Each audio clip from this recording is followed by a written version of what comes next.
Som rád, že sa podarilo toto pre mňa si myslím, že dosť významné stretnutie. Máme tu Katarínu Nadasku. Ja, keď sa priznám, ja ani neviem, čo všetko, čomu sa vy všetkému venujete, ale poznám vás hlavne ako etnologičku. A ak by ste možno, že na úvod nám povedali, že čo teda všetko okolo etnológie. Budeme riešiť samozrejme veci okolo svadieb a svadby tak z toho etnologického hľadiska, ale čomu sa teda všetkému venujete? No dobrý deň, ďakujem za pozvanie. Ja som vyštudovala etnológiu a históriu a potom aj muzeológiu a religionistiku, takže je to taký vlastne záber ohľadne dejín a kultúry. No a, a momentálne teda učím na vysokej škole a tak ako aj sme teraz tu, tak aj spravujem archív v Starom meste v Bratislave, takže mám teraz tak viacero takých povinností. No a venujem sa výskumom, ktoré sa zameriavajú hlavne na duchovnú kultúru a teda na také rôzne tradičné obrady a zvyky, ktoré už dnes v podstate zanikli. Sú z nich už len relikty, ale ja sa snažím, pokiaľ sa dá, na základe trenných výskumov a rôznych archívnych záznamov a kronik vlastne pokúsiť sa objasniť, kde ten zvyk má svoje korene a ako sa vlastne vyvíjal v čase a v priestore. Takže zhruba asi takto by som to povedala. Tomu som práve rád, lebo nakoľko som profesionálny DJ a robím teda prevažne svadby, tak je veľa zvykov okolo svadieb a na svadbách, ktoré mnohí nevedia, prečo sa napríklad aj robia a mnohé sa takisto vytrácajú. A ja by som bol rád, aby sa vymýšľajú sa nové veci, ale na čo vymýšľať vymyslené, keď veľa si myslím, že v histórii bolo veľa unikátnych záležitostí, ktoré sa diali na svadbách. No, viete, treba sa na to pozrieť tak, že my máme samozrejme nejaké penzum takých tých tradičných archaických zvykov, ktoré, čo sa týka svadby, tak tam je to nesmierne zaujímavé, ale zase aj tie tradície a zvyky je veľmi dobré, ak sa, nehovorím, že ich musíme nejak otrocky dodržiavať, ale je dobré, keď ich teda poznáme, lebo to patrí, je to súčasť našich dejín a je to aj súčasť vlastne takého všeobecného vzdelania a rozhľadu. Ale zase treba povedať aj to, že mnohé zvyky sa menia, to je úplne normálne, pretože my žijeme zase iný spôsob života, ako sa žilo, ja neviem, v 18. v 19. storočí a dokonca tá doba sa tak veľmi zmenila, že aj ľudia, ktorí majú dnes cez 80 rokov, tak spomínajú na tie časy tej svojej mladosti, že ten život bol úplne iný. Takže je úplne jasné, že pribúdajú nové zvyky alebo že sa tie zvyky zle interpretujú. To je taká horšia vec. To, že pribúdajú nové zvyky, je v podstate v poriadku. Vždy závisí na tom, že či sa ten zvyk uchytí, pretože treba si uvedomiť, že my poznáme niekoľko takých oblastí pri tých zvykoch. Každá rodina má nejaký svoj rituál, svoj zvyk a potom napríklad vy to ako posudzujete z toho profesionálneho hľadiska, vidíte, ako sa možno menia tie zvyky na tých súčasných svadbách alebo vznikajú nové zvyky. Pri tých nových zvykoch sú ľudia, a najmä mladí ľudia, veľmi ovplyvňovaní tzv. Tými americkými svadbami. Čiže je to niečo úplne iné, ako boli naše tradičné ľudové zvyky. No, takže môžeme si rozobrať niektoré tie hlavné témy, samozrejme aj svadobné. Takže čo by vás zaujímalo z tých rituálov, tak asi najviac? No, nakoľko ja mnohokrát sprevádzam svadbu od tej odobierky alebo od pýtačiek až teda po samotný záver, tak možno, že by sme mohli začať, lebo toto je zvyk, ktorý sa relatívne vytráca, že čo bol vlastne význam pýtačiek, alebo tejto odobierky, alebo tiež sa tomu asi rôzne hovorí v rôznych kútoch Slovenska, alebo odkiaľ sa toto posúva, alebo ja to poznám pod tým pojmom, alebo hlavne všetko vychádza, keď si vždycky aj zistujem, lebo pohybujem sa po celom Slovensku, od východu po západ, sever, juh, tak hlavný význam pýtačiek je, ja ako hovorca ženicha prídem pýtať nevestu, a teraz otázka je, či ju dostaneme, alebo či sú tam nejaké prekážky, ako to celé je, keď toto celé prebehne, tak potom tí snúbenci, aby odprosili možno rodičov, poďakovali im a rodičia im požehnajú a ide sa potom na sobáš. Toto je tak, čo ja poznám a väčšinou okolo tohto sa celé vychádza a trvá to vo finále, keď prídeme, pokiaľ nie sú nejaké komplikácie s nejakými ťažkými bránami, hej, ktoré sa robia, tak je to väčšinou za 10-15 minút hotové a veľakrát presúvajú 50-100 hostí na odobierku, potom tých 50-100 hostí niekedy viac sa zase presúva na obrat, tak je to taká divočina niekedy. No, to, čo hovoríte, je vlastne také zhustenie. To napríklad máme aj v ďalšom takom zvyku, ako je, že čepčenie také, že to sa robí, že o polnoci. Ale to sú všetko zvyky, ktoré kedysi mali svoj presný význam a boli súčasťou určitého diania. Čiže ja to len tak v rýchlosti poviem, že viete, aj samotné konanie svadieb sa ešte tak začiatkom zhruba 20. storočia sa preferovalo, a to najmä na vidieku. V mestách bolo to trošku také uvoľnenejšie, ale najmä na vidieku sa preferovali svadby hlavne na jeseň, čiže povedzme v tom novembri, do konca novembra, október, november. A potom samozrejme fašiangy. To bolo kedysi obdobie nielen fašiangových zábav a chodenie s maškarami, zabíjačky, ale samozrejme aj svadby. A ono to malo logiku, pretože v tom ľudovom prostredí, ktoré bolo na tom našom území Uhorska samozrejme poľnohospodárske, tak ten roľník, aj sa tak hovorilo, že svadba v máji a skoré mári. Aj to bolo také úslovie, ktoré hovorilo o tom, že kto má svadbu v máji, tak jeden z tých partnerov alebo aj obidvaja budú skoro ležať na márach, čiže zomrú. A no je to trošku také možno morbidné, ale v minulosti to malo logické vysvetlenie presne v tom, že viete, že keby sa konala tá svadba v máji, tak z čoho by potom pohostili tých svadobčanov? Akože bola príliš neskoro? Alebo príliš skoro? Príliš skoro, lebo nebolo čo ešte, veď v máji ešte nemáte novú úrodu. Hej, keď sa bavíme, povedzme, o tom 19. storočí, keď tí ľudia, preto hovorím, že tie svadby boli kedysi na jeseň, hej, keď proste sa pozberala úroda, boli sypky, plné komora, zásobárne, tak proste jednoducho bolo z čoho to dať, ale v máji nemáte ešte. Preto hovorím o minulosti, lebo dneska to je úplne jedno. Aj keď je taká zaujímavosť, že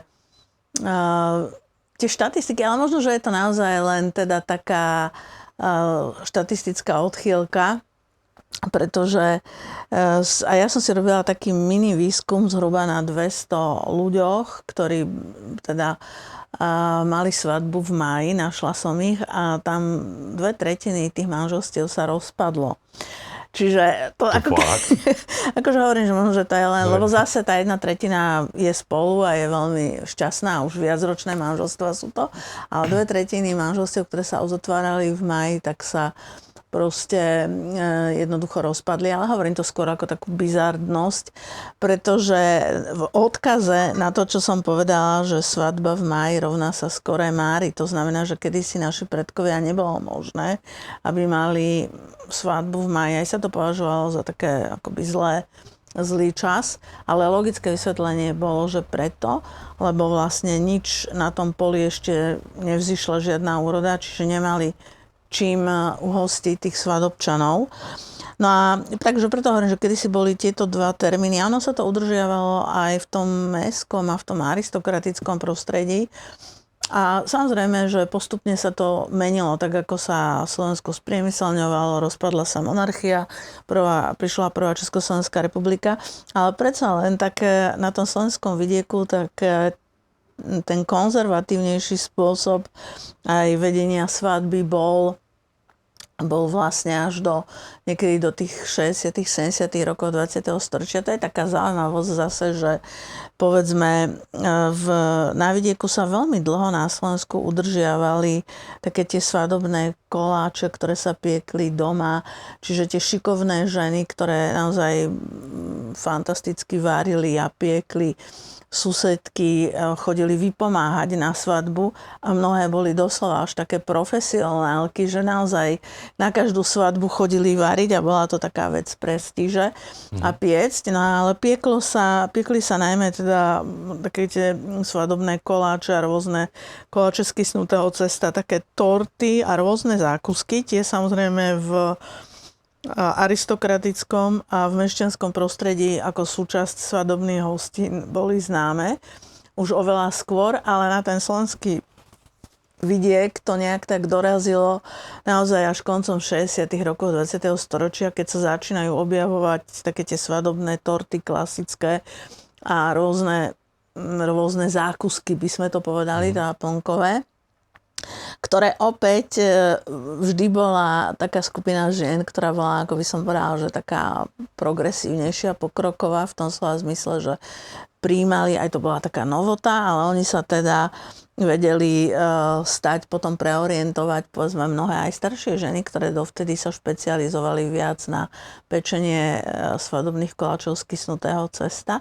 To boli rôzne štrúdle a také zavináky a proste plnené obyčajne nejakým lekvárom, tvarom, orechami, makom, ale potom postupne teda prichádzajú také tie torty a tie zákusky a nebolo to vždy tak ako dnes, že dnešné nevesty samozrejme majú možnosť, nie sú obmedzované, dá sa povedať, že ničím, pretože si môžu vybrať termín, čas, miesto a často aj rôzne cateringové služby alebo teda služby agentúry, ktorá im tú svadbu od A po Z, ako by som povedala, že ušije na mieru.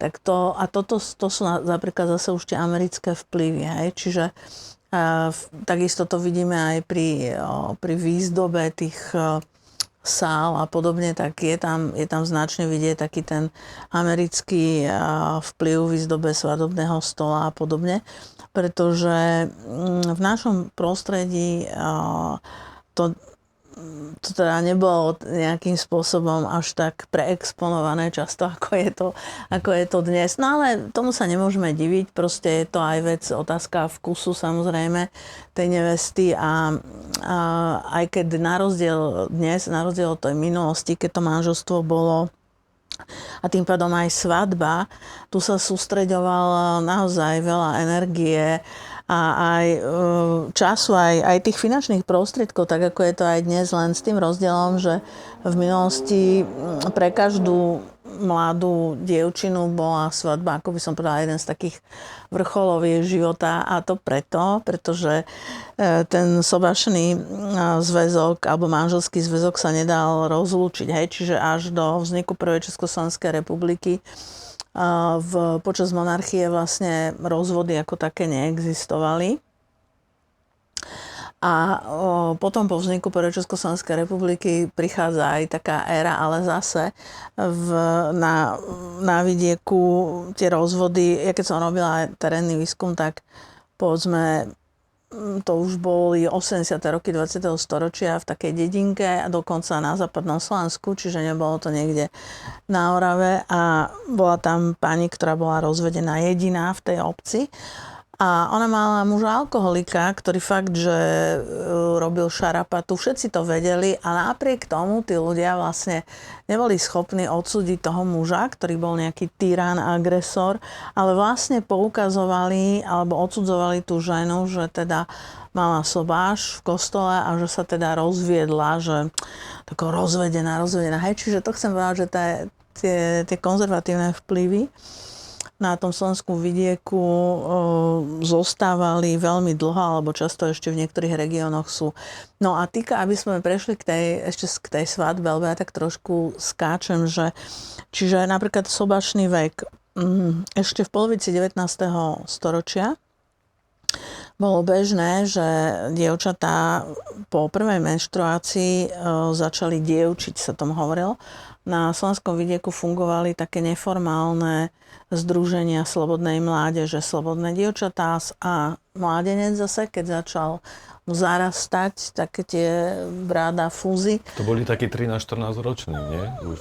No, tak bolo to individuálne, nedá sa to paušálne povedať, a však je to individuálny biologický jav, ale zhruba okolo tých 15 rokov mohol vstúpiť medzi slobodných mládencov. Ale tam bolo treba zložiť takú určitú skúšku. Hej? Čiže dievča napríklad požiadalo tie staršie dievčatá, ktoré dievčili, že či ju vezmú medzi seba. A musela to dokázať, že už je teda, môže už byť pasovaná z role dieťaťa do role tej slobodnej dievčiny, tým, že napríklad musela ukázať, ako vie napiecť chlieb v chlebovej peci, vymiesiť cesto, ako vie šiť, vyšívať. Proste také tie ženské práce. A muž, alebo mladý muž, teda mladý chlapec, to mal ešte ťažšie, pretože ten musel vlastne ukázať, ako vie kosiť, kedy si sa kosilo zručne, ako vie poskladať voz, ako vie obriadiť statok a tak ďalej. Čiže vlastne musel ukázať tým mládencom, že je schopný už sa správať ako muž, zastať si tú mužskú prácu. A navyše tam bol ešte taký mládenecký krst, dá sa to povedať. A to príjmanie tých slobodných mládencov, nových adeptov, sa robievalo 2-3 krát do roka. Obyčajne v dedinskej krčme, kde sa zastreli obloky, aby nikto nenakúkal. Boli tam len tí starší mládenci a tí adepti. No a u tých chlapcov aj v našom regióne to bolo spojené s určitou skúškou odvahy. Čiže napríklad poviem, že sa zhaslo svetlo a tých adeptov, tí starší mládenci fackovali, hej. A potom sa to svetlo zážlo a ak náhodou niektorý z nich ešte vyronil nejakú slzičku, že proste ho to bolelo, alebo tak mu povedali, no nepríjme ťa ešte medzi sebou, ty ešte si chlapec, ty nie si chlap, hej, nie si mládenec. Čiže bolo to spojené s určitými takými troškou, dá sa povedať, takým prechodovým rituálom, kde musel ukázať, že zastane si prácu ako muž. Ale viete, to nie je nič nové, lebo veď každá kultúra alebo každá spoločnosť a každý kultúrny okruh má takéto rituály. Napríklad Indiáni chlapca, ktorý sa mal stať chlapom, poslali do džungle s túlcom plným šípov a s lukom a dajme tomu mesiac alebo 2 mesiace musel v tej džungli prežiť. A teda buď sa vrátil a bol z neho už muž a mohol sa oženiť, alebo sa nevrátil, hej, lebo tá divá zver ho Proste mali také testovanie. No, boli to tie prechodové rituály. Tak u nás to bolo samozrejme v takejto trošku miernejšej podobe, ale mali to aj dievčatá, aj chlapci. No a keď tým prešli, tak vlastne z toho dievčaťa sa stala slobodná dievka a z chlapca sa stal mládenec. Na to obdobie mládenectva a dievoctva patrilo vlastne k takým najkrajším obdobiam tých mladých ľudí, pretože to bolo obdobie, kedy si hľadali partnerov a vlastne, ako sa dnes by sme použili ten výraz, že randili spolu. Ale v tom ľudovom prostredí to malo také určité fázy. Nešlo o také klasické randenie ako dnešná mládež, ale prvá fáza sa volala, že zálety. Ono to má trošku taký pejoratívny možno charakter. Keď sa o niekom povie, že je záletník, tak to svedčí o tom, že teda striedate partnerky a podobne. Ale zálety boli kedysi, to bola vlastne taká prvá časť toho zoznamovania, keď mládenec, tí starší mládenci ho vždy poučili, že môžeš si hľadať samozrejme dievča, ktoré by sa ti páčilo a postupne si tak vyberať takú, ktorá by bola raz tvoja manželka. No ale nesmiela byť zadaná, samozrejme, to znamená, nesmel už za ňou chodiť nejaký iný mládenec, nemala byť zasnúbená. Takže tie zálety spočívali v tom, že ten mládenec si vyhliadol, však oni samozrejme na tých dedinách sa poznali, hej, tá mládež, takže zhruba vedeli. Niekedy sa stávalo, že sa ani už nenašlo, dajme tomu preňho dievčina, tak potom vlastne chodil za dievčaťom do druhej obce, čo tí domáci mládenci teda nemali radi veľmi.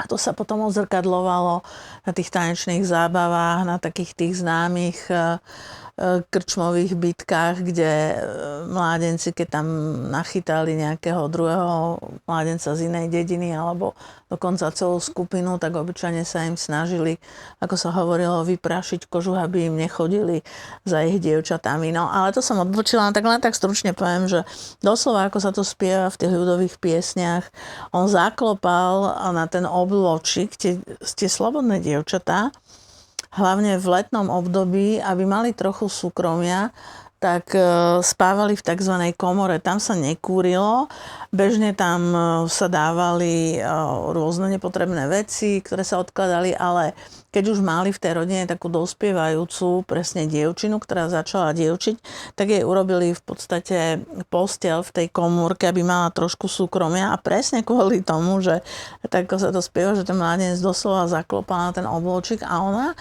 keď sa jej páčil, tak mu otvorila. Ale mohla mu aj neotvoriť, či mu dala tak elegantne najavo, že nemá o neho záujem, tak on potom išiel klopať niekde ďalej. No. Čiže to bola prvá fáza také... Dvorenia. Áno, prvá fáza takého randenia alebo zoznamovania sa, čiže boli tieto zálety. Potom druhým krokom boli vohľady. Vohľady to už bol vyšší stupeň, pretože keď mládenec išiel ako vohľadník, obyčajne na vohľady sa chodilo v nedeľu popoludní, pekne oblečený a išiel pyšne celou dedinou, susedia už pozerali, ide Jožo na vohľady, hej, k Mare. A to znamená, že už vošiel do domu, tá rodina tej dievčiny ho prijala a súhlasila teda s tým, aby bol taký akože oficiálny nápadník. Čiže prišiel na vohľady. A chodilo sa vždy raz do týždňa, každú nedeľu popoludní, nejakú hodinku, dve, posedel celou rodinkou pri peci, porozprávali a išiel preč, hej. Dievčina mu napiekla nejaké koláče a tak. No a tretia fáza boli zásnuby. Zásnuby už to bola taká najdôležitejšia fáza, vážna, pretože tu sa ustretli rodina dievčiny, budúce nevesty a rodina mládenca, budúceho ženicha. A tieto rodiny vlastne tým, že sa stretli, tak súhlasili s sobášom a dohodli sa, kedy bude sobáš, ako to bude vyzerať, dohodli sa na nejakých financiách a podobne. A čo je teda také zaujímavé, tak mladí si tu pred ako keby tvárou tých rodín dali slovo. A to dať slovo znamená, bola to určitá forma prísahy, kde vlastne sa zaviazali, že si jeden druhého vezmu. Niekedy v ľudovom prostredí sa nedávali zásnubné prstene, ale v mestskom a aristokratickom prostredí áno. A tam to tiež tak fungovalo? Tiež boli takéto ako vohľady a potom... Áno, tam tiež boli také vlastné vohľady, napríklad v tom mestskom prostredí. Tiež chodil mládenec, len poviem ešte takú vec, že viete, napríklad niekedy sa nestávalo, že by dievčina, ktorá bola z vidieckého prostredia, že by si vzala nejakého remeselníka, hej, z mesta. To proste jednoducho ľudia sa riadili takým úslovím, že vrana k vrane sa dá rovný rovného si hľada.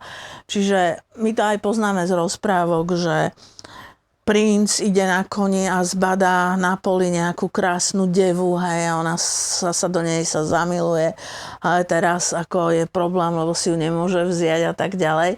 Čiže hej, takéto veci sa nestávali v reálnom svete vôbec, pretože tam nebolo možné, aby sa uzatvorili manželstva naprieč, povedzme, nejakými stavmi, hej, že tá spoločnosť bola v minulosti predsa len štrukturovaná dokonca, keby sme išli do aristokratickej spoločnosti, tak tá top aristokracia, budúci následníci trónu, tí si samozrejme nemohli vyberať, že táto princezna sa mi páči. Také niečo neexistovalo.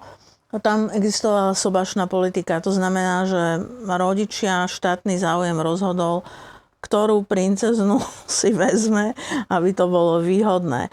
Čiže preto potom mnohí tí panovníci mali rôzne milenky a tak ďalej, pretože samozrejme tú oficiálnu manželku, ktorú si ten panovník vzal, často pre blaho ríše a nie pre svoje osobné blaho, a teda preto, aby sa splodil ďalší následovník trónu, ktorý musel vzísť dá sa povedať, z toho manželského zväzku.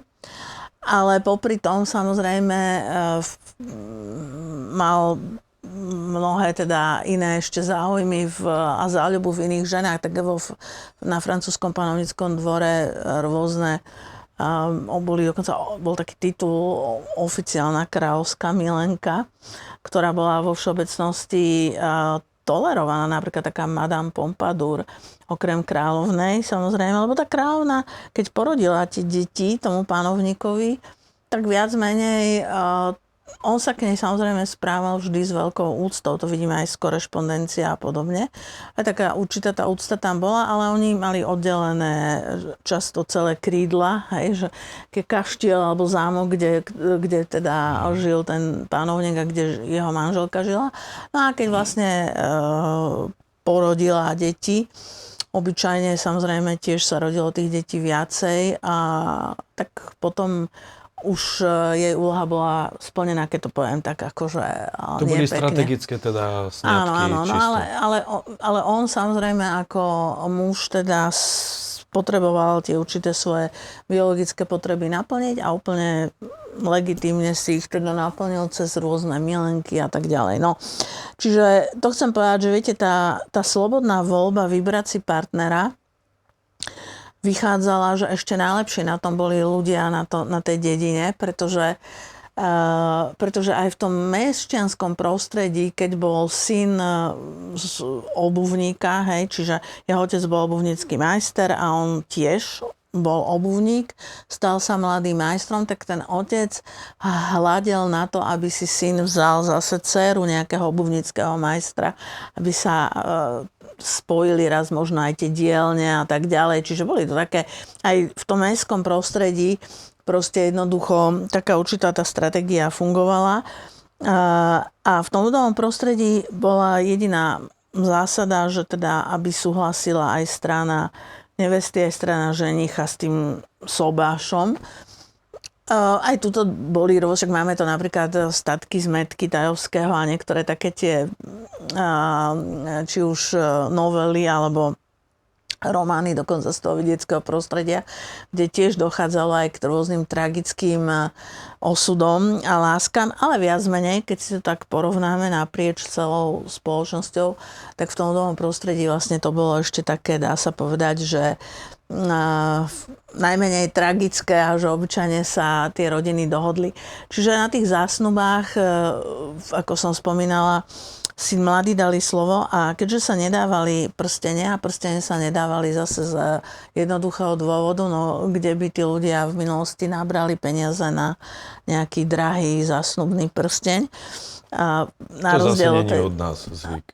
Toto je tiež z Ameriky prenesené. Nie. Prsteň ako symbol zásnub a potom aj symbol manželstva, čiže obrúčka je veľmi starý zvyk, ktorý poznal už antický svet. Preto je obrúčka vlastne, symbolizuje spojenie dvoch ľudí, ktorí spájajú sa na celý život a má to symbolizovať to, že ten život alebo to ich spojenie je už navždy, hej, na veky, preto teda. Takže tie obrúčky a prstene sa dávali a akože dávali ich hlavne muži ženám alebo mladí muži ženám ako zásnubný prsteň, ako ten prísľub toho, že milujem ťa, chcem si ťa vziať a vážim si ťa, hej, čím drahší šperk tam to bol, tak tým sa ako vyjadroval symbolicky tá väčšia váha. No ale v tom novom prostredí sa teda dávali tzv. Dary lásky namiesto tých prsteňov, pretože tých peňazí tam nebolo veľa a tie dary lásky mohli byť napríklad mládenec, ktorý mal trochu peňazí, tak mohol kúpiť na trhu nádherné medovníkové srdce. Hej? Tie srdcia boli rôznych veľkostí. Bolo srdce veľké ako koleso od voza, alebo menšie.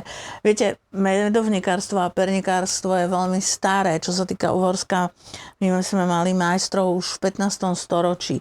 Čiže chcem tým povedať to, že niekedy kúpiť na jarmoku originálny medovník nebola lacná záležitosť a bolo to naozaj umelecké dielo. Aj to nemôžeme celkom porovnávať s tými, lebo dnes sa nám na tých jarmokoch dedinských objavujú nejaké také perníkové srdiečka, ale tie v minulosti boli niečo úplne iné. No a takisto, čiže ak mal peniaze, tak je vlastne kúpil také srdiečko. Tie srdiečka mali buď nejaké nápisy, alebo také najluxusnejšia verzia bola srdce, ktoré malo v strede zrkadielko. Hej. Čiže to sa samozrejme nekonzumovalo, to si ona odložila, tá dievčina. Ale ak mladenec nemal peniaze, tak ako dar lásky jej urobil niečo vlastnými rukami. Napríklad prací piest, kedy si sa pralo ručne na potoku, na takej pracej lavičke a hlavne tie veľké kusy postelného prádla sa museli, urobilo sa doma, sa robil taký lúh, mydlo, popol, taká zmes. Tou zmesou sa to prádlo postelné natrelo a potom sa zobral ten prací pies, to bol taký akoby dlhší lopár, ktorým sa to tak vlastne bylo, to prádlo kvôli tomu, aby sa to mydlo a ten lúh dostal do tých vlákien a potom sa vlastne plákalo poriadne, aby sa to... Čiže vlastne čo podobné, ako na mne zrobí automatická práčka, to bola taká ženská práca. No a tak ten prací piest, alebo ten prací lopár, on jej urobil, krásne ho vyzdobil, mohol tam dať jej iniciály, rok, kedy mali zásnuby, čiže také, bolo to pekné osobné. No a dievčina ako dar lásky pre svojho snúbenca zase ušila obyčajne košelu preňho, ktorú si on potom zobral ako svadobnú košelu a tie výšivky, tá výšivka bola dominantná červenou niťou, čo je symbol ohňa, lásky, vášne. A obyčajne v tej výšivke vždy boli zastúpené také tie symboly, ktoré hovorili o tej láske. Čiže napríklad to mohli byť nejaké holubičky, holub a holubička, alebo rúža, tulipán, a prípadne srdiečko. Hej. Čiže v podstate kombinácia rôznych takýchto symbolov ukrytých vo výšivke, ktorú vlastne dievča vyzdobila tú košelu. No takže to boli zásnuby. No a niekedy, viete, akože medzi zásnubami a svadbou bol čas pol roka, hej, aj krátší čas, tak najdlhší to bolo pol roka. Už muselo by to byť nejaké také extrémne, aby že do roka bola svadba, čiže obyčajne sa snažili to naplánovať tak, že ako som spomínala, tie termíny buď na jeseň alebo potom na zimu, aby bola svadba. No a kedysi sa dosť tak preferovalo, že aj sa to spieva v tých ľudových piesniach, že tá nevesta by mala mať vienok zelený symbolicky, že by mala byť panna. Ale ak sa stalo, že od zásnub do sobáša dievča zostalo gravidné, tak vlastne v podstate sa potešili obidve rodiny, pretože to ukazovalo na to, že je zdravá, keď zostala vlastne gravidná, že je teda schopná počať to dieťa a že je tam veľká pravdepodobnosť, že teda aj to dieťa porodí. Takže obyčajne sa o tom nehovorilo, samozrejme, aby všetky tie zvedavé tetky na dedine nemali o čom klebetiť, ale v tichosti sa povedzme ešte posunula svadba trošku skôr, hej, ako bolo plánované. No a čo sa týka tej samotnej svadby, tak v minulosti, to čo ste aj vyspomínali, že teda pýtačky. Pýtačky boli kedysi, sa robievali, zase sú tam regionálne rozdiely, hej, ale ako ten rituál bol, ale niekde bol dokonca mesiac pred svadbou a každý týždeň sa chodievalo po pýtaní, hej, čiže každý týždeň chodieval ženích so svojou družinou, alebo teda s tými mládencami, družbami, po pýtaní. A niekde sa to robilo len raz, že prišiel a teraz zase mohol prísť, to sa obyčajne tie pýtačky boli ešte pred zásnubami, hej, pretože viete, už on ju išiel pýtať vlastne a zásnuby boli až potom, ale teda samozrejme v rámci takého folklorizovania tej svadby, tak aj to, ako vy spomínate, že sa to robí povedzme v jeden deň, lebo je to len symbolika toho, že takýto rituál niekedy bol. A pýtačky mohli prebiehať viacerými spôsobmi, ako som povedala, niekedy sa muselo viackrát pýtať, niekde stačilo ísť teda raz. Mohol chodiť ženích so svojím krstným otcom, s krstnou mamou, alebo mohol chodiť ženích so svojimi mládencami, čiže s družbami. V niektorých regiónoch nechodil vôbec ženích pýtať, ale chodili krstní rodičia pýtať.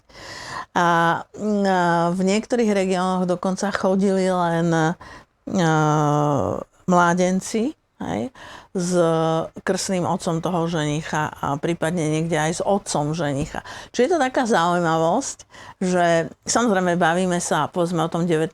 storočí a staršom, ale vidíme tu také tie rôzne varianty. No ale obyčajne zase bol aj rozdiel medzi evanjelickým a katolickým prostredím, pretože aj v jednom, aj v druhom prostredí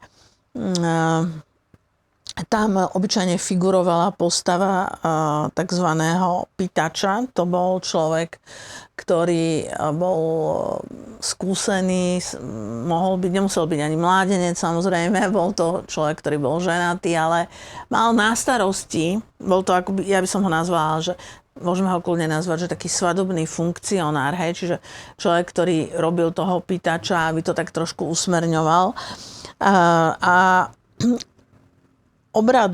Boli to také obradové tie pýtačky, pretože k tomu sa nám zachovali, a hlavne z evanjelického prostredia sa zachovali, to boli doslova také polhodinové pýtanie, hej, kde sa krásne zveršované, čo si ale tí ľudia, práve tí pýtači, alebo tí starejší, ako rôzne sa im hovorilo, tak oni vlastne si to sami tak prichystali, zveršovali a vlastne veľmi obradne sa tá mladá nevesta pýtala od rodičov a robilo sa to verejne zase, pretože tým, že sa to robilo verejne, tak tam išlo o to, aby tam boli svedkovia. Tí rodičia museli verejne teda súhlasiť a teda oddať akoby tú svoju dcéru, symbolicky ju postavili dopredu, buď k tomu ženichovi, alebo k jeho krstnému otcovi, alebo k nejakému mládencovi. Čiže vlastne akoby tak symbolicky, že áno, súhlasíme. A kde to robili? Ako pred domom, na ulici? Alebo... Chodievali ju pýtať vždy, tú dievčinu. A zase to bolo rôzne, hej, mohlo to byť... Viete, ono niekedy v tých domoch nebolo vo vnútri veľa miesta, lebo to boli dvojpriestorové, takže často sa to robievalo práve pred domom. Ale keď sa bavíme o nejakom mestskom prostredí, alebo môže to byť aj vidiecké prostredie, ale povedzme tí vidieckí učitelia, ktoré mali tie svoje dcéry, alebo evanjelickí farári, ktorí sa ženili a teda mali rodiny, tak oni mohli bývať na vidieku, ale tam, keď prišiel pýtač pre tú dcéru toho evanjelického farára alebo toho učiteľa, tak tam oni aj tie domy mali väčšie, hej, čiže mali taký salón, kde vlastne sa to odohrávalo.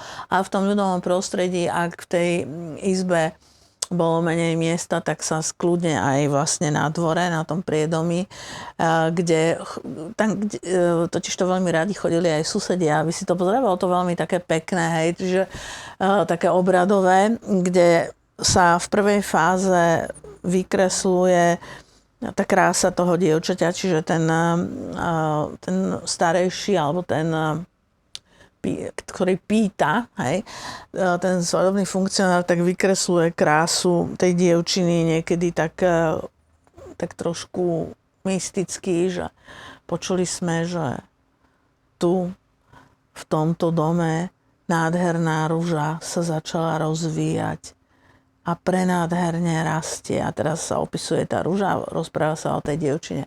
Čiže je to v prvej fáze taký opis všetkých tých takých cností, pekných fyzických vlastností, potom takých tých duchovných vlastností a povahových črt tej nevesty.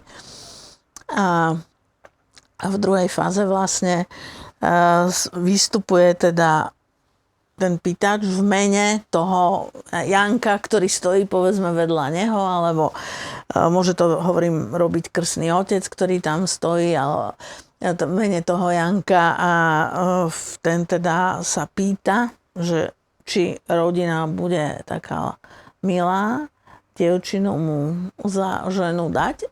A rodičia, ak povedia áno, tak on vlastne tú istú položí otázku aj dievčine, čiže to je už celkom pekný pokrok, že nielen, že dievčina, alebo v tých starších obdobiach, alebo ak sme hovorili napríklad v tej aristokratickej triede, sa toho mladého nikto nepýtal.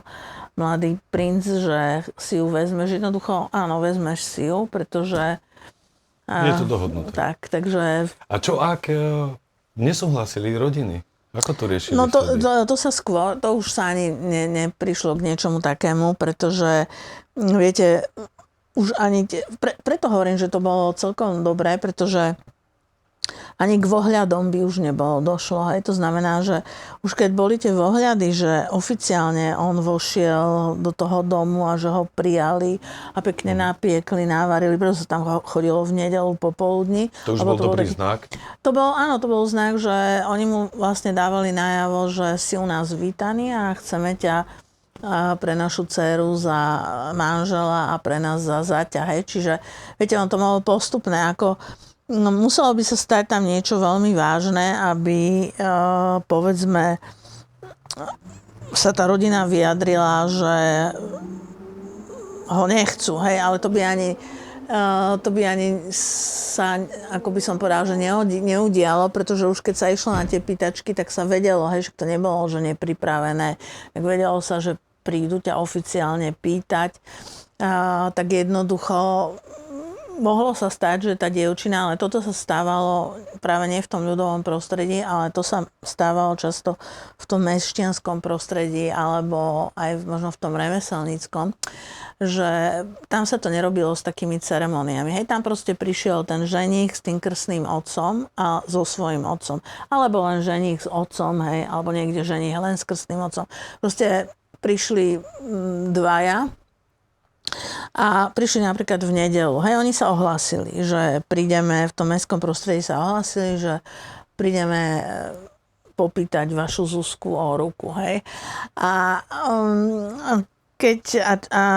tá Zuzka nemusela súhlasiť často vtedy, keď tam bol nejaký veľký vekový rozdiel, viete, že, lebo u tých remeselníkov to bolo tak, že remeselníckí majstri sa mohli oženiť, alebo teda obyčajne sa ženili vtedy, keď mali už svoju vlastnú dielňu.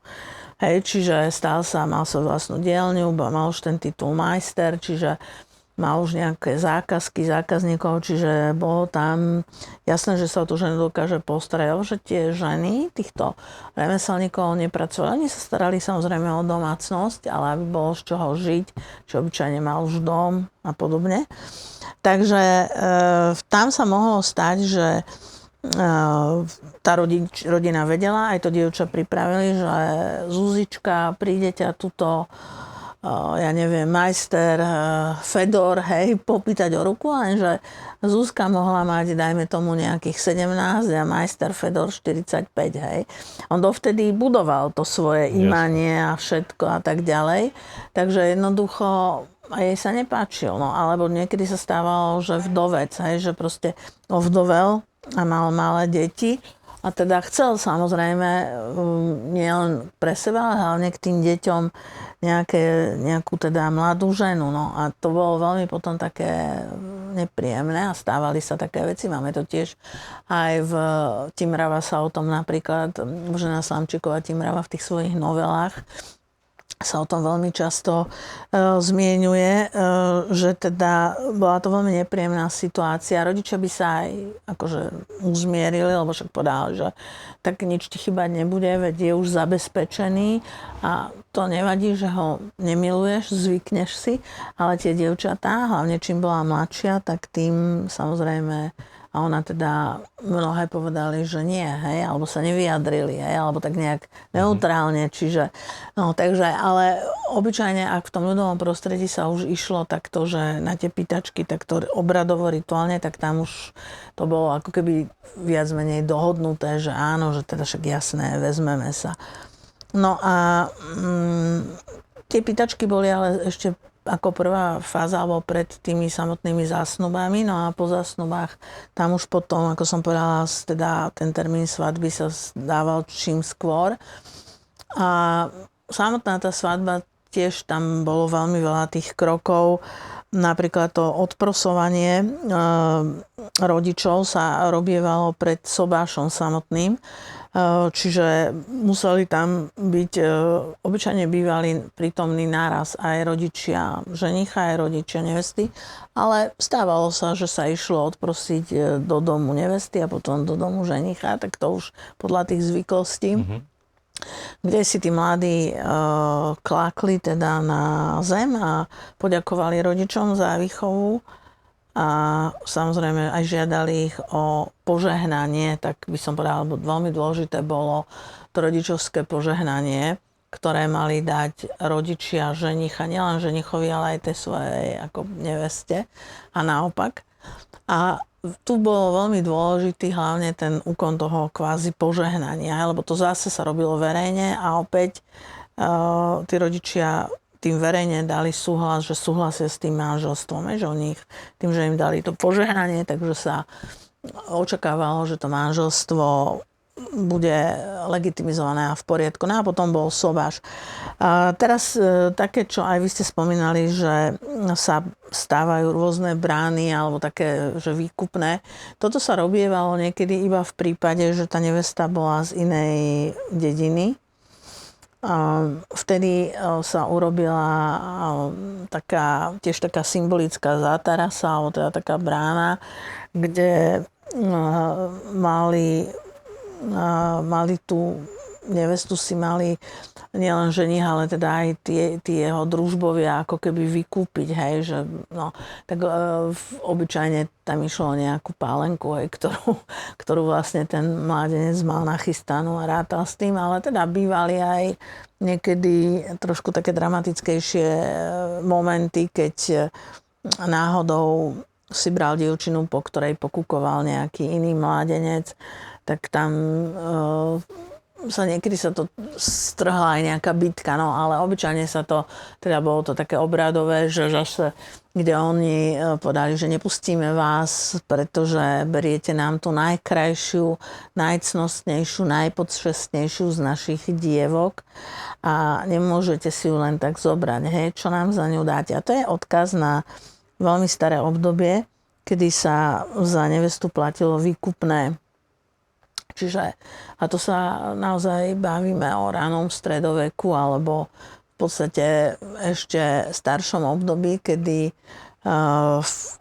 keď ženích nenašiel v svojom kmeni sudcu ženu, tak išiel pýtať vedľa, ako dneska by sme povedali, že do vedľajšej dediny. A tí rodičia on za ňu ponúkol aj dokonca v tých prvých zákonníkoch, zákonník svätého Štefana, zákonník svätého Kolomana, to sú teda tie ranno stredoveké zákonníky.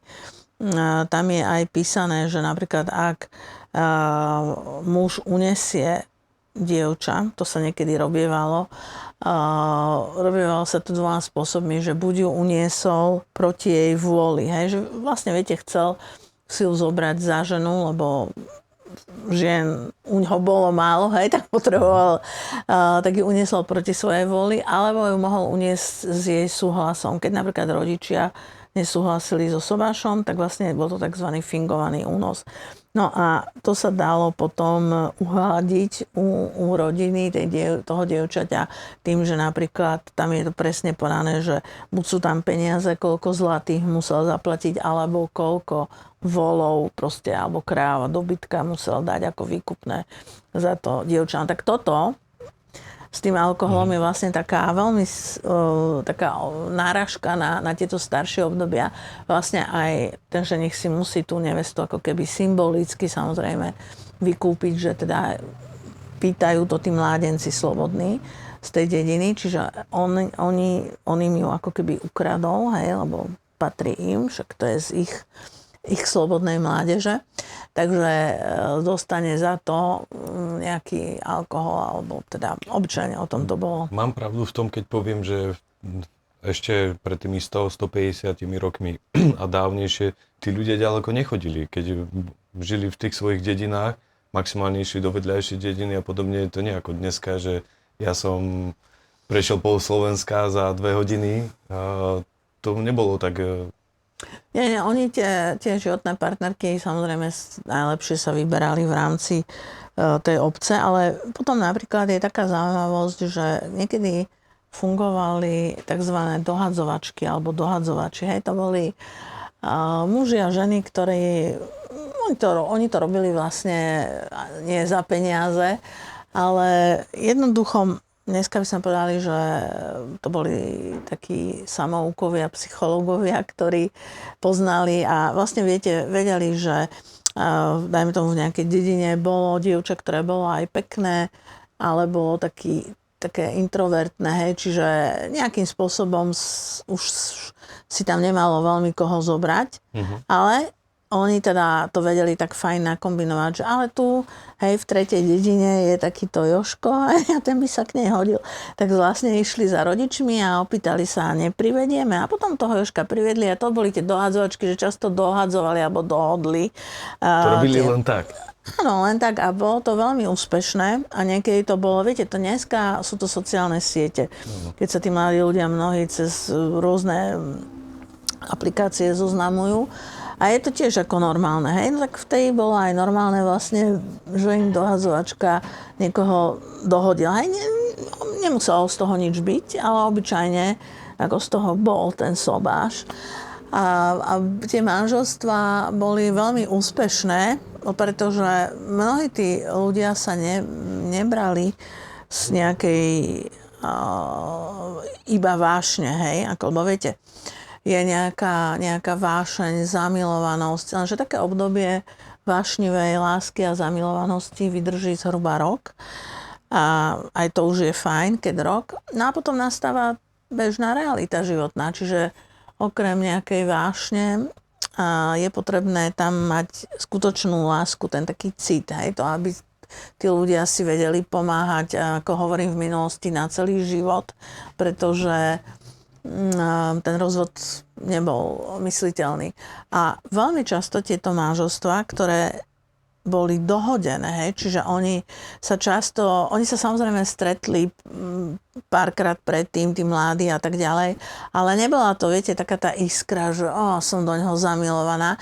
Oni si vlastne, aj keď sa vzali, tak si museli tak na seba zvykať, ale často to boli manželstvá, ktoré paradoxne nemali problémy, alebo mali najmenšie problémy, ktoré tí partneri obidvaja sa snažili prekonať.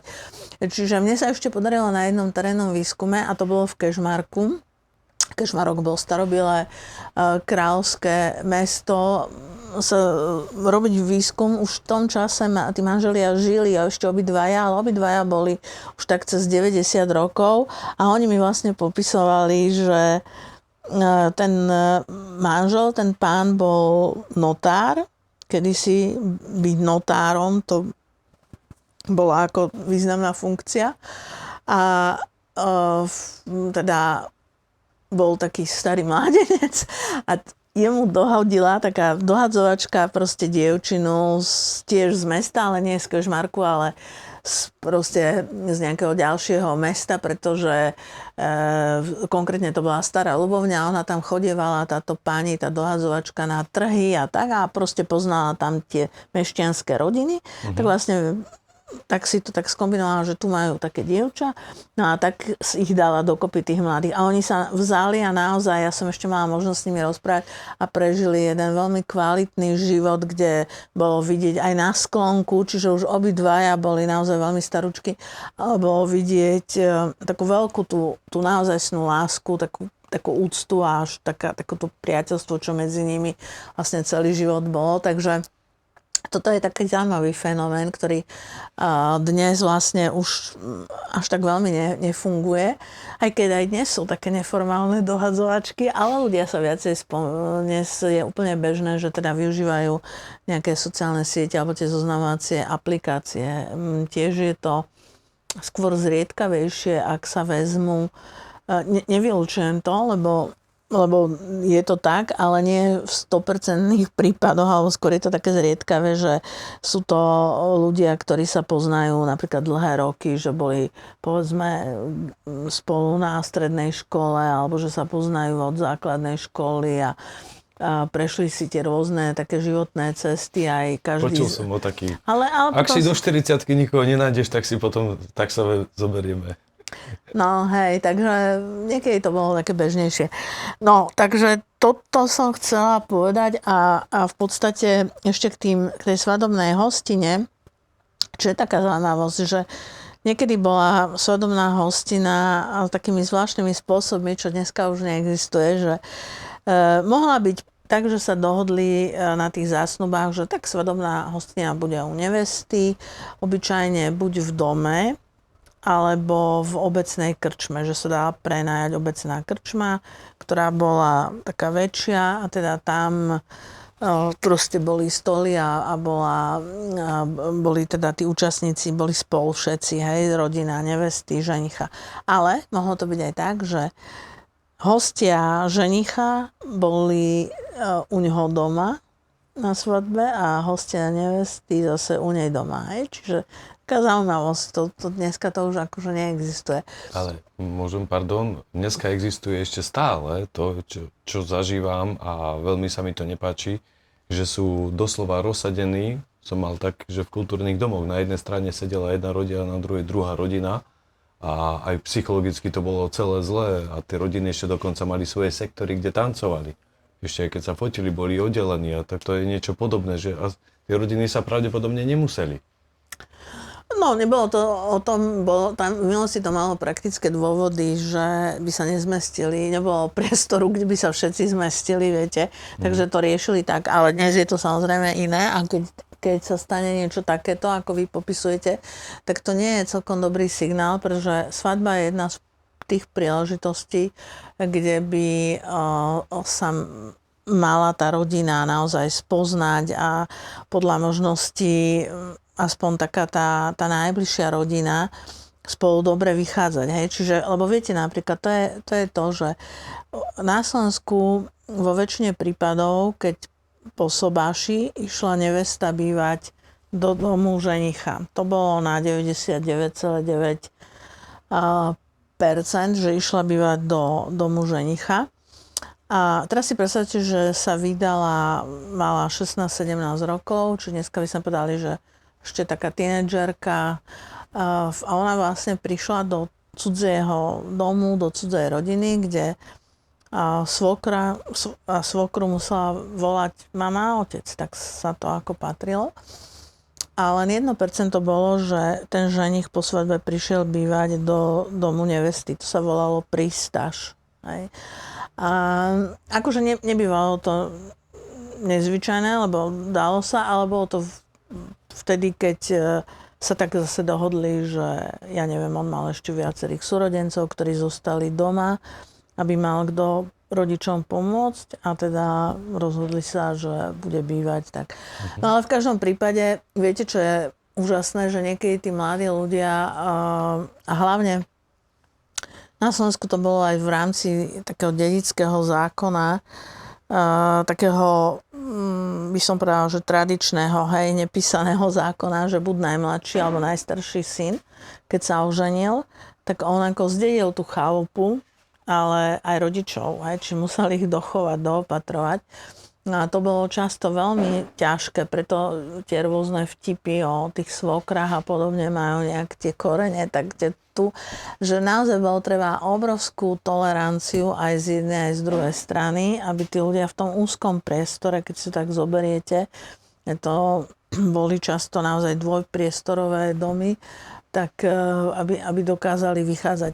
No a potom neskôr samozrejme na tom slovenskom vidieku už v tej v tých 70. až tie 80. roky, tak sa zase zvykli stavať také, to bolo za obdobie socializmu, také kocky, to boli také akože moderné domy, kde dvojposchodové, alebo teda aj sa rátalo, že až trojgeneračné, že teda tam žili starí rodičia a vlastne deti. Takže dole obyčajne žili tí najstarší, prarodičia povedzme, potom starí rodičia na tom prvom poschodí a na tom druhom, ako, že tí mladí, hej, každý mal ako už také relatívne svoje. Tuto sa mi vynára to prenesenie cez prach. Tuto bolo tiež niečo aj v tej minulosti, že sa prenašala nevesta cez prach. Lebo čo ja viem, tak bolo, aby neurazila duchov predkov. Áno, upovieme si to, ale ešte poďme teda, my sme hovorili o tom, že ako trebalo teda predtým, ako sa išlo na sobáš, takže sa získalo požehnanie, potom bol sobáš. A po sobáši, keď sa teda vrátili, tak pred polnocou, keď symbolicky sa mladý pár odprevadil na lôžko, tak sa snímala parta. To snímanie party, parta bola taký najkrajší kus svadobného odevu. Ona vlastne symbolizovala koniec dievodstva, toho slobodného stavu. Preto do kostola na ten sobáš išla vlastne s tou partou, lebo ešte teda akože nebola vydatá.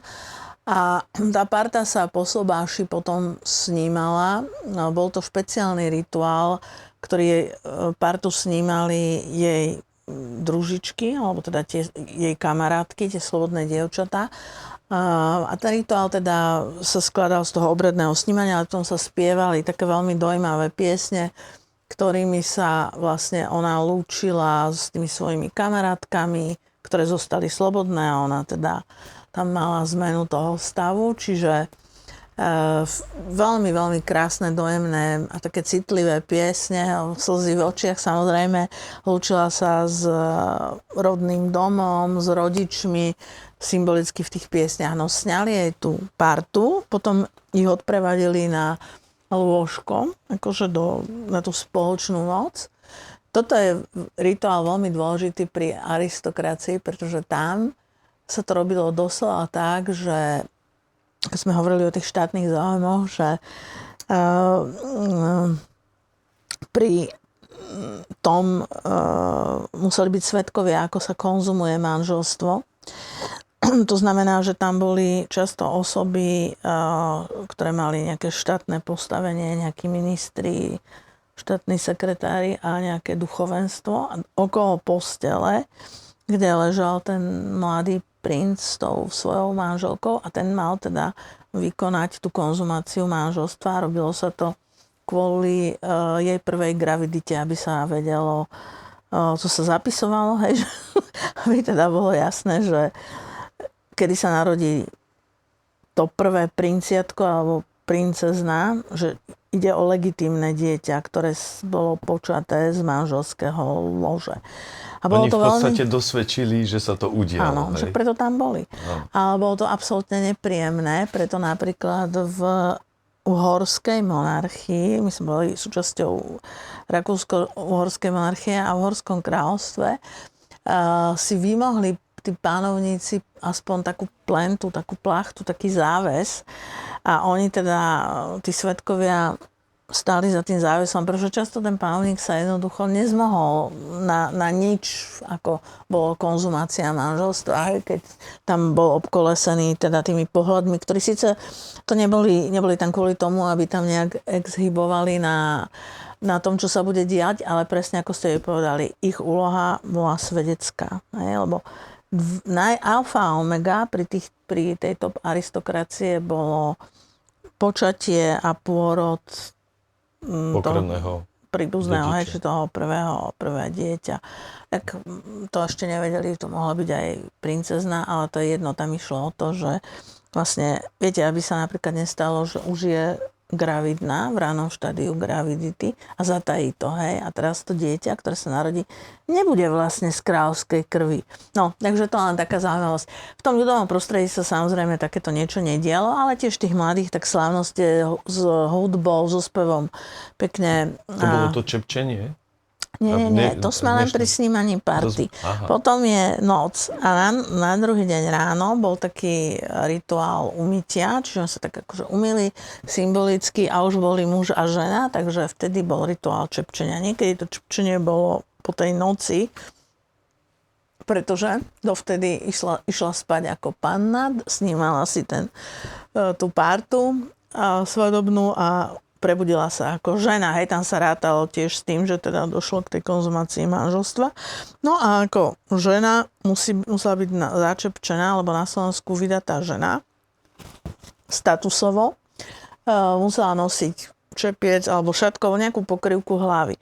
Pretože na rozdiel od tých slobodných dievčat, ktoré mohli chodiť prostovlasé, nosili tie párty, viete, keď si zoberte, že sa dievča mala 17 rokov, hej. Pred týždňom bola ešte slobodná, o týždeň bola vydatá. Tvárovo všetko to bolo dieťatko, alebo teda dievčatko krásne, hej. No tak ako to rozlíšite, že je slobodná a je vydatá? No tak presne podľa tej pokrývky hlavy. Takže preto to čepčenie, a to čepčenie je na rozdiel od snímania tej svadobnej party, čo robili slobodné dievčatá, jej kamarátky, tak to čepčenie robili práve vydaté ženy. Že to už ich symbolicky ona prešla, má status vydatej ženy. Z jednej partie do druhej presne, partie. si ju zobrali medzi seba. No, takže takto asi by som povedala zhruba. No a teraz ešte, čo sa týkalo obliekania, hlavne nevesty, tak nevestu obliekali ženy viaceré, hej, lebo tých vrstiev toho svadobného odevu a tak ďalej bolo viacero, spodničiek a podobne.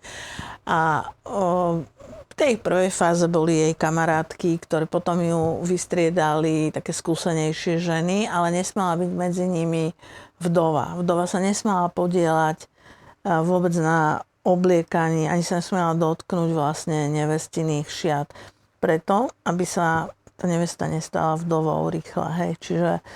Boli dostatočne poverčiví. Hej, a bola tam taká úloha, tak ako sme si hovorili, ten starejší, ktorý vlastne často bol v mnohých regiónoch aj akoby pýtač, hej, a on potom aj riadil, lebo ten starejší bol typ skúseného muža, obyčajne to bol ženatý muž, hej, ktorý teda už to mal za sebou a mal tie skúsenosti a musel mať aj vtip, taký prirodzený organizačný talent, autoritu, čiže on potom aj riadil všetky tie kroky na svadbe. No ale to je ešte zaujímavé, že v konečnej fáze, predtým než tá dievčina, nevesta bola pekne ustrojená, a než vlastne vyšla z tej izby von a išli a stretla sa s tým ženichom a teda potom bol ten akt toho požehnania rodičov a tak vlastne v tej poslednej fáze za ňou prišla vydatá žena, ktorá sa nazývala Široká.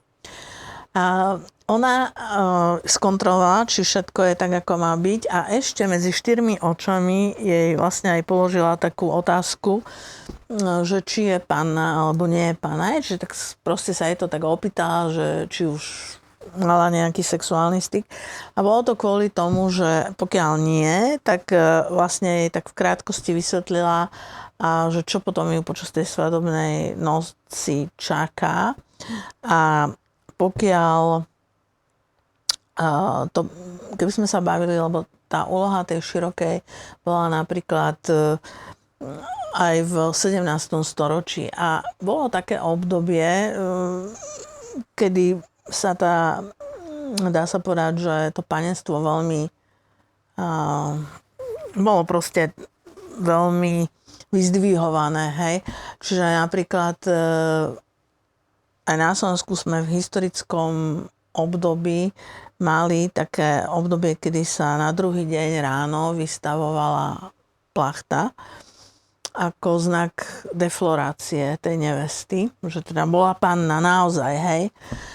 A preto tá široká, keď položila tú otázku, že či je panna, a keď jej povedala, že nie, tak ona jej dala takú malú ampulku holubecej krvi a s tým, že jej vysvetlila, že v príhodnej chvíli, keď bude s tým manželom v opojení, tak aby to švihla pekne na tú plachtu na ráno, potom bolo všetko na všom poriadku. Čiže, vidíte, tu sa zabraňovalo konfliktom už od začiatku, lebo aby teda nedošlo k nejakému rozbroju konfliktu. No ale toto, hovorím, časom sa ustúpilo od takého niečoho, aby sa vystavovala plachta ako znak deflorácie, ale vlastne áno, to slávnostné uvedenie na to svadobné lôžko toho mladého páru tam bolo. Vždy, aj keď to bolo len také symbolické, bol tam taký symbolický rituálny kúpel a potom vlastne ten obrad toho čepčenia. No a viete, každá svadba sa niesla v tom, že do roka proroka, hej, to znamená, že sa očakávalo, že najneskôr do roka bude dieťa, hej, ako tí manželia. Niekedy sa manželstva neuzatvárali len pre lásku ako takú, ale hlavne preto, aby tí manželia mali deti, hej, a čím viacej detí, tým samozrejme lepšie. Chcem sa spýtať, ako dnes je taký zvyk toto hádzanie kytice, že ako odovzdávanie tej party, lebo to sa tiež niekedy tých čepčení som videl veľa typov po Slovensku, krížom, krážom, aj tie súbory to robia rôznymi spôsobmi. A aj vtedy bolo niečo také, že bola nejaká kytička, alebo ako sa, že do roka a do dňa sa musí najneskôr vydať, alebo nejaký slobodný oženiť. Toto napríklad, to hádzanie nevesty, kytice dozadu, čo sa takto robí, a že tam pôvodne to bolo teda tak, že vzadu boli družičky, ale toto nie je náš zvyk, to je práve ten americký zvyk, hej, že tie slobodné družice, lebo kedysi družice mali byť len slobodné a oni stali zhromaždené a už teda čakali, až tá nevesta vyjde z kostola a ten jeden z prvých krokov, ktorý mala urobiť, bola, že hodila.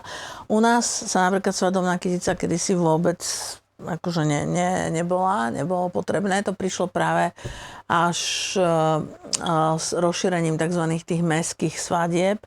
A u nás, viete, čo bolo pôvodné, že nevesta so ženichom vyšla z kostola a vlastne tí svadobčania ich čakali a obhadzovali ich obilím, zrnom. Ako symbol plodnosti. Hej. Čiže dneska sa to sem tam robí v rýžou, ale tá rýža to zase to...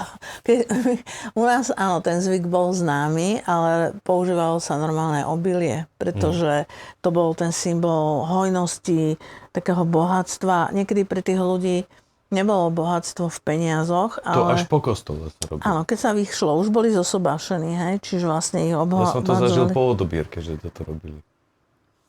Že taký je zvyk po odobierke. No ale to, akože hej, no viete, to je presne to, o čom sme sa v úvode rozprávali, že ja to nechcem teraz nejak tak akože kritizovať, ale akože my máme strašne veľa tých zvykov, takých, ja poviem také silné slovo, že až sprznených, hej, že proste jednoducho stačí, že sa nejaký aj tento svadobný zvyk začne, ja neviem, kto to vymyslí a proste a už sa povie, že áno, a u nás je to tak a takto a tak ďalej, ale tak akože nie je to správne, pretože správne je, to obilie symbolizuje plodnosť, takú, aj to bohatstvo a tak ďalej. A má to byť kedy? No po sobáši, hej. Akože, tak čo po tej odobierke? Odobierka, to by mohlo byť OK, keby tam nebol ten sobáš, hej, že teda im to stačí. Že je tam taký zvyk, že oni ani sobáš nepotrebujú.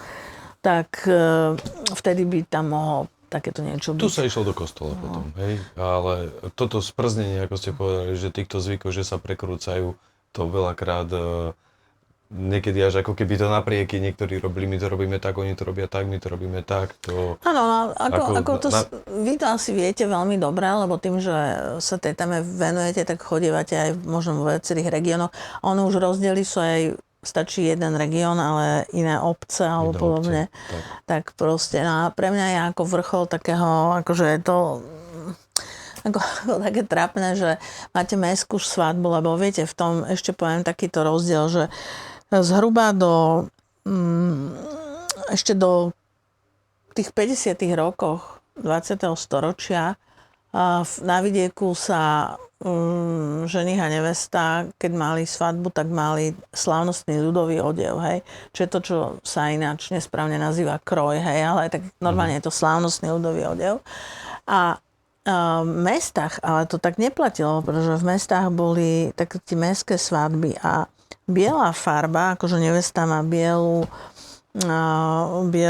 šaty svadobné, tak s tým vlastne prišla anglická kráľovná Viktória. Dovtedy sa šlachta, aj mešťania, tie dievčatá sa vydávali v rôznofarebných šatách. Hej, tak podľa vkusu, hej, to tam, akože mali to byť slávnostné, krásne šaty, ale vôbec neboli biele. Ale kráľovná Viktória, to je mimochodom kráľovná, ktorá bola tak najdlhšie vládnúca panovnička na anglickom tróne, tak ona, keď sa vydávala, tak jej sa proste páčila aj biele šaty. A ona chcela a nechala si vlastne ako prvá ušiť šaty na svadbu biele.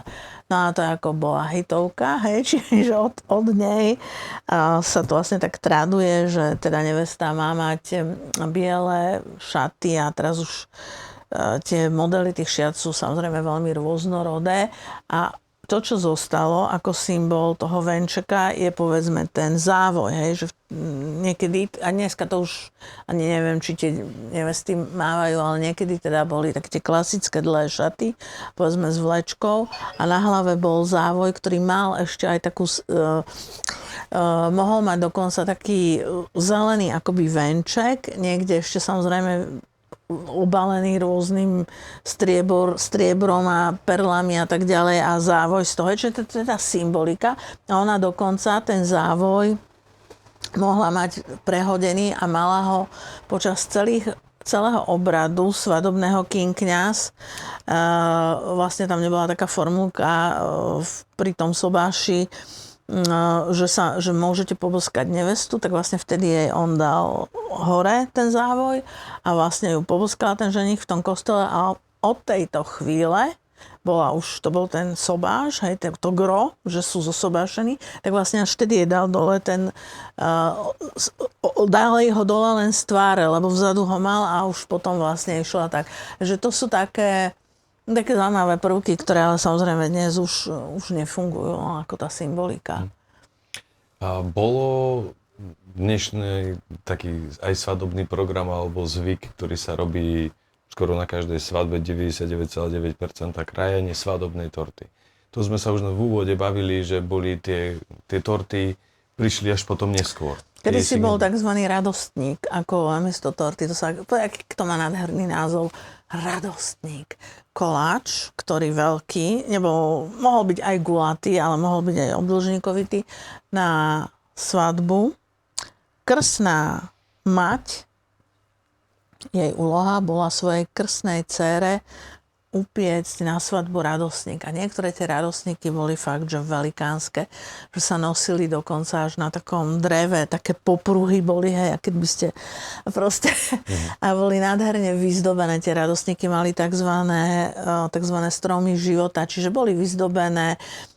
Bolo to vlastne, aby som to povedala, bol to koláč, ktorý bol pôvodne neplnený z bielej pšeničnej múky, kysnutý koláč, ktorý bol vyzdobený rôznymi vtáčikmi, srdiečkami z cesta, to bolo upečené a na tom to bolo dané, akoby také figurky.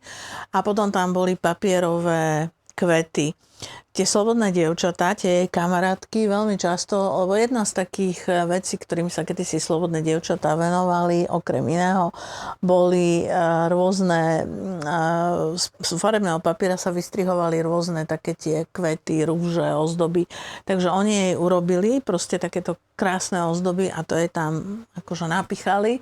A to bol namiesto torty, takzvaný ten radostník. On sa piekol v časoch, keď ľudia mali radosť. Svadba, krstiny, Vianoce, Veľká noc, aj radostník. Takže namiesto torty bol radostník. No a tie torty prišli, samozrejme, aj zákusky prišli zhruba tie 60. roky 20. storočia, to prichádza aj na vidiek. V mestskom prostredí a v šlachtickom samozrejme oveľa skôr, ale ja sa teraz, keď sa bavíme o tom ľudovom prostredí.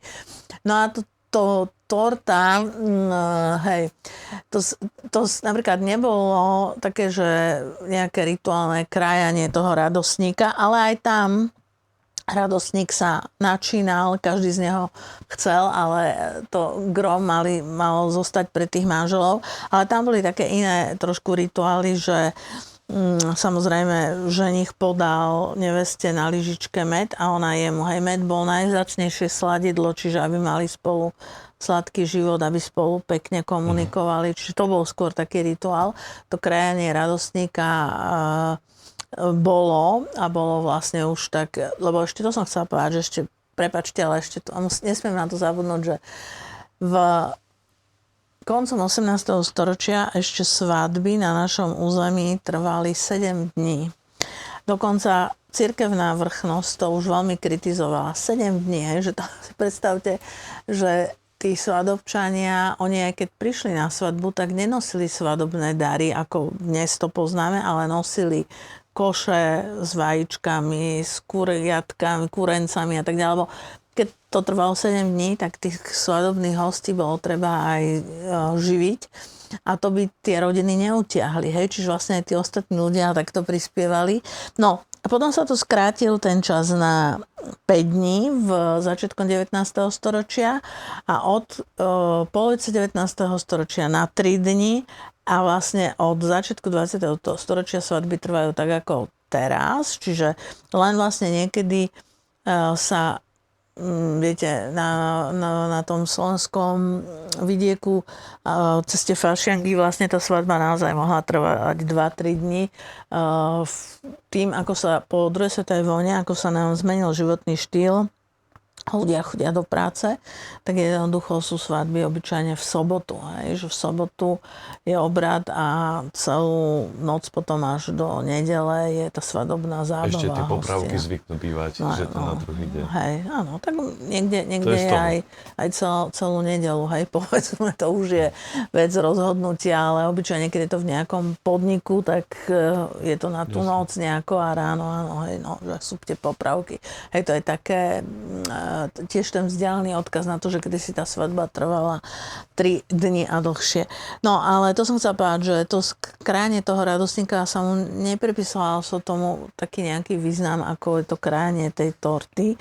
Ono, to je tiež taká novodobá záležitosť a zase to prišlo hlavne z Ameriky, kde tie torty sú vecou také prestíže, že teda čím nejaká krajšia, zdobenejšia svadobná torta, tak aby všetci na to pozerali, že wow, to je paráda. Lebo také prekrásne svadobné torty poznala aj aristokracia, ale tam to krájanie svadobnej torty tiež nebolo také dominujúce, ale toto patrí už takým novodobým zvykom, že teda máme krásnu svadobnú tortu a to, čo som spomínala, že niekedy patrilo k dominujúcim zvykom, že nech dá lyžičku medu, ona jemu, alebo sa napili zo spoločného pohára, alebo jedli z jedného taniera. Symbolika tej svornosti, úcty, lásky, zdieľame spolu dobré i zlé, zdravie i chorobu.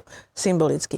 Tak tu v niektorých, ja som sa s tým stretla, že niekde už toto nie je, ale je to krajanie svadobnej torty. Niekde je aj takéto jedenie z toho spoločnej misky a podobne a potom, kedy vlastne je to aj taká reprezentatívna funkcia, pretože tam je fotograf a niekedy aj traja, hej, však to vy viete najlepšie a teda tá nevesta chce mať často presne zachytené celý ten postup toho krájania svadobnej torty, krájajú obidvaja, najlepšie teda, keď majú obidvaja tú ruku na tom noži a aj keď tam ten význam je taký rozpolplný, lebo samozrejme však kus, oni si povedzme ukroja kus a z toho jedného kusu by sa mali podeliť na začiatku, čiže to je taká a potom si teda aj ostatní svadobní hostia. No ale toto je záležitosť taká novodobá, hej, že... Ale vtedy bol teda ten med, hej? Áno, tak toto je také to prepojenie. A to prenášanie cez prach, ako to teda bolo? No, kedysi nebolo prenášanie cez prach, ale bolo to, že ženích, keď priviedol si tú nevestu, ktorá u neho už vlastne bývala, tak ju symbolicky tá svokra, ktorú ona vlastne, lebo ona prišla, tak ju privítali chlebom a solou. Ak ju tá svokra hneď pekne objala, povedala jej, vitaj, dcéra moja, hej, to znamená, že pekne, a ona jej povedala, ďakujem, mamička moja, čiže sa povedala, že mala ju volať mamička, tak ju symbolicky pritisla bokom o pec. Hej, viete, také tie pece, kde kachlové. A to bolo preto, aby si privykla. Hej? Čiže to je tá symbolika, že privykni si, nech ti je u nás dobré, nech si ako doma. Hej? Lebo viete, ako sa hovorí, ohnisko, pec, to je rodinné ohnisko, to je to centrum. Hej? Takže preto tú pec, aby si privykla. No a to prenášanie cez prach je taký novší zvyk, ktorý prach znamenal vždy, bol veľmi významný, pretože oddeloval, to bol ten život vonku a život vo vnútri, v tom dome. A ten prach bol to magické miesto, ktoré to oddeluje. Prach má veľký význam u našich predkov. Pod prach, keď sa staval dom, tak pod prach sa zakopala lebka koňa, lebo sa verilo, že tam nebuchne blesk do toho domu. Takže preniesť niekoho, ako v tomto prípade nevestu, cez ten prach znamenalo, že vlastne si ju je to taká symbolika toho, že si len moja, hej, pretože on si vlastne akoby tak verejne nárokoval zase pred tými svedkami, však je to jeho žena, ale že teda patríš už len mňa, lebo ja ťa z toho vonkajšieho sveta proste prenesiem cez ten prach do toho vnútorného priestoru, hej, ktorý je našim domovom. Hej. Čiže ono má to takýto význam, ale napríklad robí sa to aj v zahraničí, kde sa to zase malo taký význam, že keď preniesie cez ten prach, tak vlastne, aby nemusela, že jej tým sľubuje symbolicky, že jej bude vlastne pomáhať a že nebude musieť robiť, hej, lebo ju až bude nosiť na rukách, no ale to je taká novodobá symbolika. U nás to skôr symbolizovalo, čo si už dnešní ľudia neuvedomujú, hej, ale kedy si viete, tí ľudia vedeli čítať tie symboly, čiže napríklad tá symbolika hovorila, že symbolicky ja ťa prenesiem cez prach, z vonkajšieho prostredia do vnútorného, prekročíme ten posvetný prach tým, že ja ho prekročím a teba mám na rukách a tým pádom si paňou tohto domu, hej, alebo si moja pani. Preto sa aj používa starší manželia, ktorí sa majú radi a majú tú úctu, tak používajú moja pani povedala, hej, povie manžel o svojej manželke. Viete, hej, že tým vlastne to je, no, takže takto. Čo ešte bolo možno také pekné, čo by bolo dobré zachovať na tých dnešných v úvodzovkách moderných svadbách, ale dnešných svadbách? Je nejaký takýto zo zvykov, keď si spomeniete, že čo by bolo fajn? No, na svadbách samozrejme vždy boli muzikanti, že sa tam hralo, spievalo, aj keď tá muzika bola taká jednoduchšia. Ale potom v závere vlastne svadby tí ženatí muži a vydaté ženy spievali také erotické piesne, ktoré patrili k tej svadbe. A obyčajne sa to dialo už vtedy, keď tí mladí manželia boli odprevadení na to lôžko.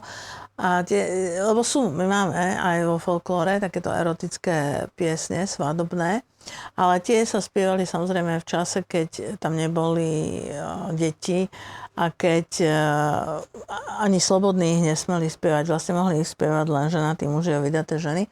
A oni tak troška boli spievané aj nápoky, aby tí mladí ich začuli a aby sa im teda lepšie pracovalo na tom potomstve. No, takže to sú také, samozrejme, že tá svadba mala aj veľa takých... Celkom si to neviem teraz predstaviť. Tak áno, tak dneska to tak nie je, to hovorím, že... Ale potom napríklad také veci, že rôzne magické ochranné prostriedky, ktoré sa tej neveste dávali do tých šiat, do tých spodničiek sa zašíval stručík cesnaku, aby ju niekto neuriekol. Do nových čižiem svadobných sa dávala petržlenová vňať. Tak to sú také ochranné prostriedky kvôli magické kvôli tomu, aby niekto tým mladým neublížil, lebo tak mohla byť nejaká ohrdnutá nápadníčka alebo nápadník, ktorý by mohol proste sa obrátiť na nejakú bosorku, aby niečo počarovala. Čiže napríklad poviem príklad. Keď niekedy, keď človek zomrel, ľudia zomierali, aj sa rodili doma, deti aj zomierali doma, tak bol 3 dní vystretý v rakve a na tretí deň bol pohreb a pri ňom sa modlili, to sa nazývalo bdenie pri mŕtvom. No a keď ten mŕtvy, keď bol už pekne na tých márach, v tej truhle upravený, tak stačilo, že mu vytrhli nejaký vlas alebo mu odstrihli kúsok z tej vystielky, v tej truhle je také, neviem, čo to je, nejaká ozdoba, viete, také plátno nejaké, tak trošku sa z toho vytiahla jedna nitka alebo tak. No a teraz, keď sa takýto atribút, tak tie bosorky to akože teda mali a prišiel niekto, kto chcel tým mladým ublížiť, tak proste sa to plátno, to bol maličký kúsok, alebo teda tá nitka z tej truhly vytiahnutá sa spálila a potom sa štipka toho popola rozmiešala v nejakom vo vode a stačilo do pohára s nápojom nepozorovane neveste alebo ženichovi dať jednu kvapku z takého nápoja a do roka a do dňa bolo po ňom alebo po obidvoch, hej, čiže alebo sa robil takýto rituál, že keď chceli, aby mali nešťastné to manželstvo, tak sa zobral do nejakého lavóra mačka a pes a umyl sa im tam zadok. Tá voda sa zamiešala, hej, a zase kvapka z tej vody sa dala do pohára, hej, neveste. A ženichovia mali manželský život jak masčka s obsom. No. Takže to, viete, že ľudia mali aj veľmi veľa takých, akože áno, my to nazývame samozrejme, že je to poverčivosť, ale tí naši predkovia mali aj rôzne takéto ochranné prostriedky, lebo rátali, že aj niečo takéto sa môže stať, aby to eliminovali, aj niečo takéto. Dneska máme sociálne siete a oni sa tiež vedeli veľmi dobre zabaviť a si to podoplňať. Ja si myslím, že dalo by sa isto ešte ďalej o svadbe ako o takej rozprávať, lebo ako zaznelo, je to na milión spôsobov, čo región, čo dedina, tak každý má niečo iné, má niečo originál.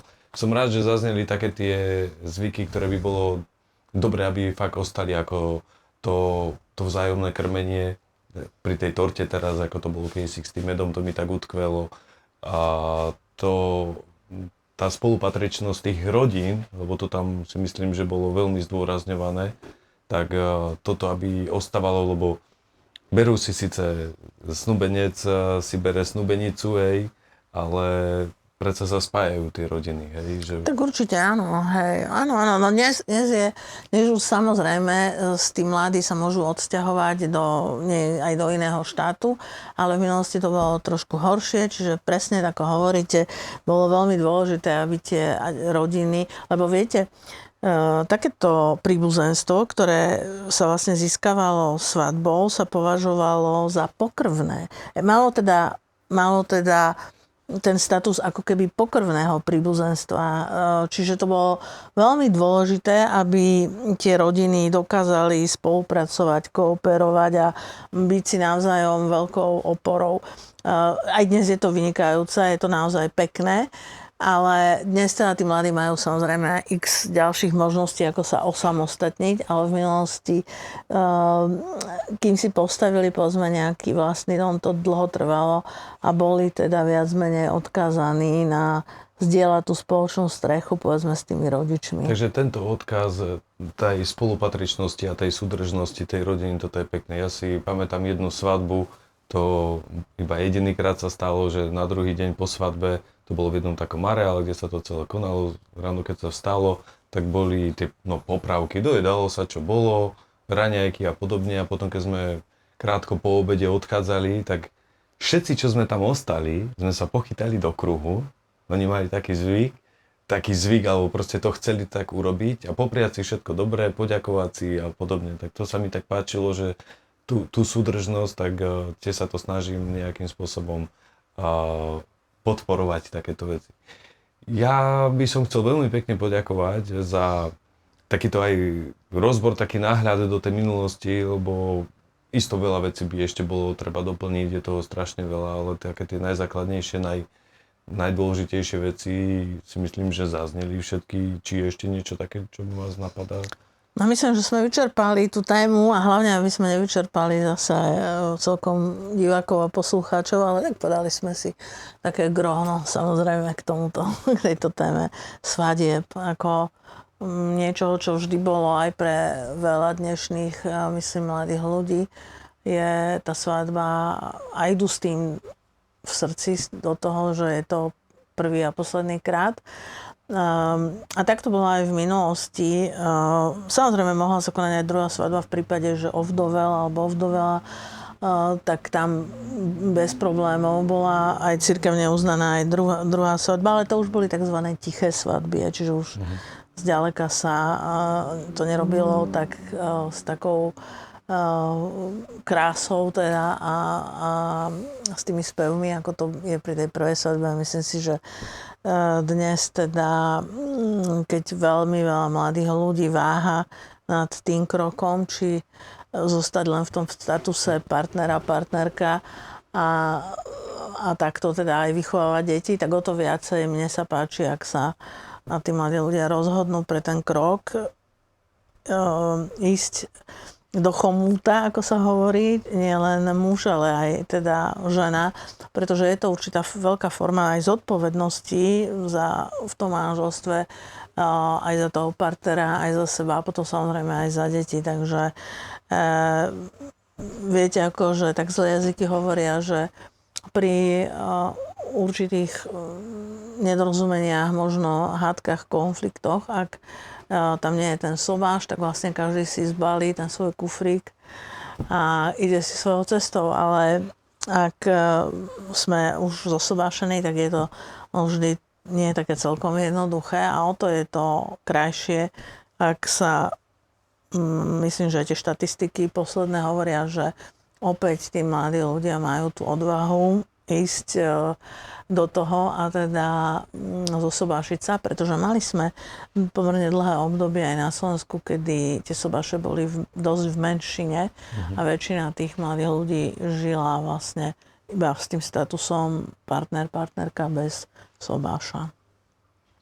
Tak s touto myšlienkou a v tomto duchu pozitívneho chcem teda veľmi pekne poďakovať Kataríne Nadaskej a aj za to, že si našla čas na toto natáčanie, aj za tú prípravu, ktorú možno k tomu ešte bolo treba urobiť. Takže ja veľmi pekne ďakujem a ďakujem aj ja za príjemný rozhovor a teda prajem aj vám, nech naozaj prinesiete nielen takého ducha dobrej zábavy na tú svadbu, lebo to tam samozrejme patrí, ale aj pár pekných myšlienok, ktoré ostanú v mysliach všetkých tých účastníkov svadieb a nech je čo najviac na Slovensku. Ďakujem veľmi pekne. Majte sa krásne. Čauko, dovi.